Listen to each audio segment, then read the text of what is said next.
In 1963, General Motors killed an engine so powerful, it made drag racers legends overnight and terrified GM's own executives. The Pontiac 421 Super Duty wasn't recalled because it was unsafe or unreliable. It was recalled because it was too good. This wasn't just another muscle car engine. It was a race-dominating monster that GM executives feared would bring government regulators knocking at their door. What happened next is automotive history's greatest cover-up, the birth of a monster, Pontiac's dominance in the early 60s. While GM's corporate offices were busy playing it safe in the early 60s, Pontiac engineers were quietly building what would become the most feared engine on America's streets and strips. The 421 Super Duty was Pontiac's nuclear option in the horsepower wars. On paper, the 421 Super Duty claimed a modest 405 horsepower at 5,600 RPM with 425 pound-feet of torque at 4,400 RPM. But anyone who knew Detroit's power games understood this was pure fiction. When Motor Trend tested a Super Duty Catalina in 1962, they calculated it was actually producing 465 horsepower at the crankshaft and a staggering 505 pound-feet of torque. Some racing variants with higher 12.0 to 1 compression ratios easily pushed beyond 500 horsepower, numbers that would make modern muscle cars blush. Pontiac crafted mechanical masterpieces disguised as production cars. Each 421 Super Duty operated as a precision orchestra of specialized components. Forged Mickey Thompson pistons with engineered clearances, cross-drilled crankshafts ensuring critical oil flow under racing conditions, and lightweight aluminum intake manifolds, reducing weight while maximizing airflow. The dual Carter AFB 4-barrel carburetors, each flowing 500 CFM with manual chokes and mechanical linkages, fed an insatiable hunger for air and fuel. The engine's obsessive attention to detail included 1.92-inch intake valves, a high-capacity oil system with external filtering, and advanced cooling with a high-flow water pump and racing-grade radiator. These were necessities for an engine designed to operate at the ragged edge of mechanical possibility. The 421 Super Duty's exclusivity made it legendary. In 1962, only 162 Catalina Super Duties and a handful of Grand Prix models left the factory. By 1963, that number dwindled to just 14 Catalinas and 14 Tempests. Owning one became a badge of honor among serious racers. The performance validated Pontiac's approach. The 1962 Catalina Super Duty rocketed from 0 to 60 miles per hour in just 5.4 seconds, with quarter-mile runs of 13.9 seconds at 107 miles per hour for stock examples. In skilled hands with proper setup, these machines consistently recorded 12.5-second passes at around 115 miles per hour. In an era when breaking into the 13-second range earned serious respect at any drag strip in America. The sound of a 421 Super Duty at full throttle was a mechanical fury given voice.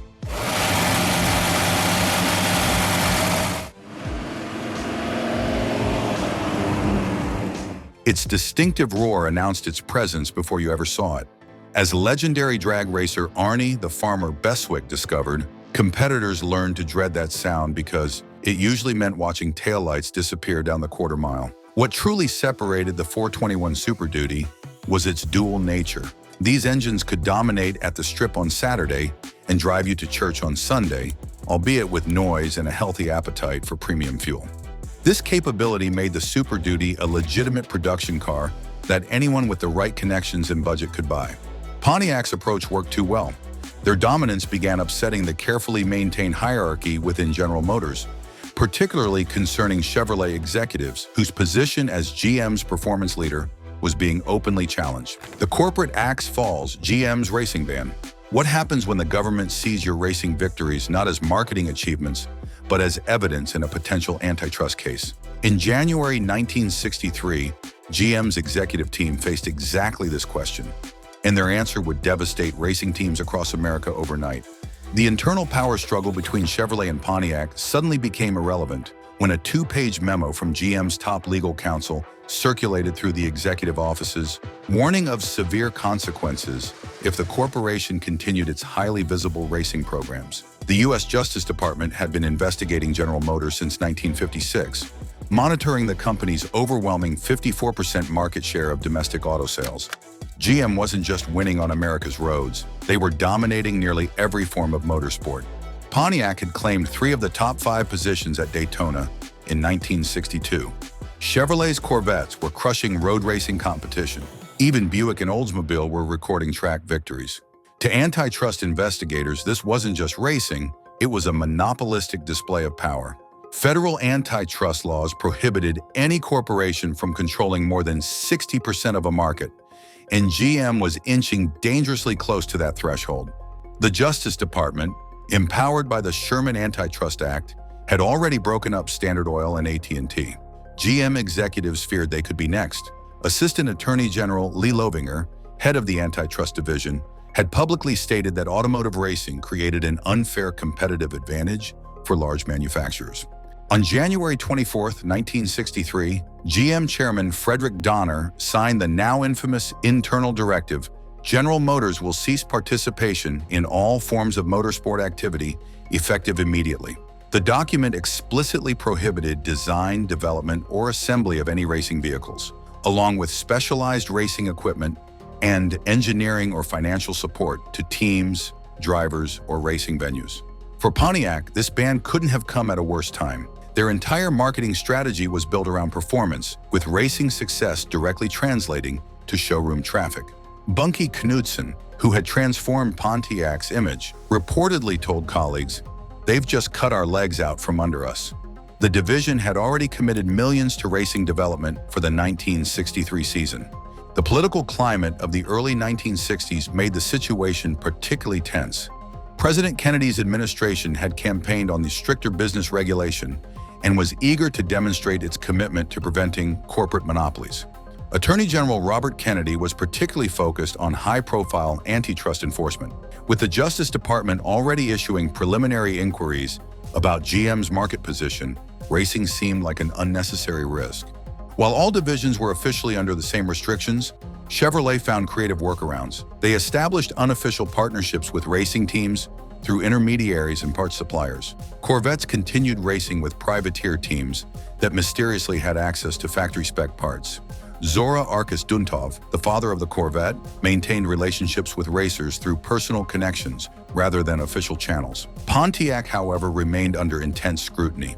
GM executives installed compliance monitors at Pontiac engineering facilities to ensure the division adhered strictly to the racing ban. Any engineering project resembling racing development was immediately shut down. Dealerships with racing connections were audited regularly. The message was clear. Pontiac would be the example that demonstrated GM's commitment to ending factory racing support. The immediate impact on Pontiac's racing community was devastating. Royal Pontiac, the Michigan dealership that had become synonymous with Pontiac racing, was forced to cancel orders for dozens of Super Duty vehicles. Mickey Thompson's record-setting Pontiac dragsters suddenly lost all factory support. Teams that had invested hundreds of thousands in Pontiac racing operations found themselves abandoned overnight. This wasn't just about legal caution, it was corporate sacrifice. GM executives deliberately sacrificed their most innovative performance division to protect the larger corporation from government breakup. They calculated that the loss of racing prestige was a small price to pay compared to the potential dismantling of the entire company under antitrust laws. The secret recall, erasing a legend. The sacrifice of Pontiac's racing program was ruthless, but what followed borders on automotive conspiracy. GM needed to make dozens of high-performance engines and partially built factory drag cars vanish without anyone noticing, a task that required meticulous planning and secrecy worthy of a covert operation. Pontiac executives faced a brutal logistics puzzle in early 1963. The 421 Super Duty program was being systematically erased. Production lines had engines in various stages of completion. Dealerships across America had Super Duty cars sitting on lots or in transit.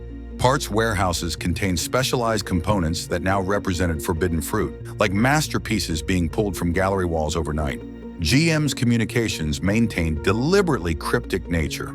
Dealers received a series of mysterious, coded instructions regarding specific engine serial numbers and components that needed to be returned to the factory immediately. No explanation was provided.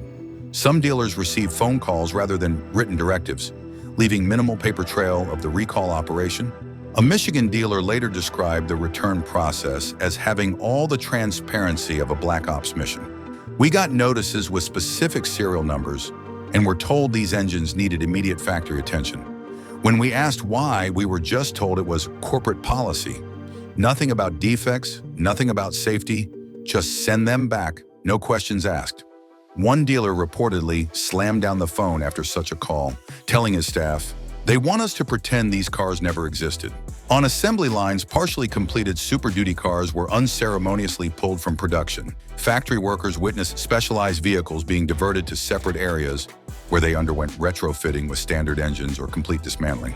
The lightweight aluminum body panels, specially designed intake manifolds, and racing-grade transmissions disappeared. Customers who had placed orders faced heartbreak. Performance enthusiasts waiting months for their factory-built drag cars suddenly learned their orders couldn't be fulfilled. Dealers pressured customers to accept standard engines instead of the Super Duty. Buyers could either settle for significantly less power or walk away. Dreams of factory drag racers evaporated overnight. The recall extended beyond engines. The specialized ecosystem surrounding the Super Duty program, aluminum body panels, unique intake systems, heavy-duty transmissions, vanished from parts inventories. Some Super Duty cars escaped the corporate purge. Certain dealers, recognizing both historical and financial significance, protected them from recall. Others had already been delivered to customers before the kill order. These survivors became instant collectibles because the corporation tried so hard to make them disappear. The 1962 Pontiac Catalina Super Duty exemplifies this accidental exclusivity. Originally selling for around $3,500, surviving examples now command hundreds of thousands at auction. What was once a production vehicle became a unicorn through corporate decree rather than planned scarcity, a testament to the potential that GM deliberately erased from automotive history. And that's the legacy of the Pontiac 421 Super Duty. Not an engine that failed, but one that succeeded too dramatically for its own good. Corporate politics trumped engineering brilliance, and we lost a legend in the process. Today, those 421 Super Duty Pontiacs that escaped the corporate guillotine are automotive gold. A Catalina in good condition commands around $64,000, while pristine Grand Prix examples can fetch upwards of $267,000. The crown jewel, the 1963 Tempest Super Duty, with one example selling for a staggering $455,000 at auction. These cars shaped the DNA of later icons like the GTO, cementing Pontiac's performance reputation for decades to come.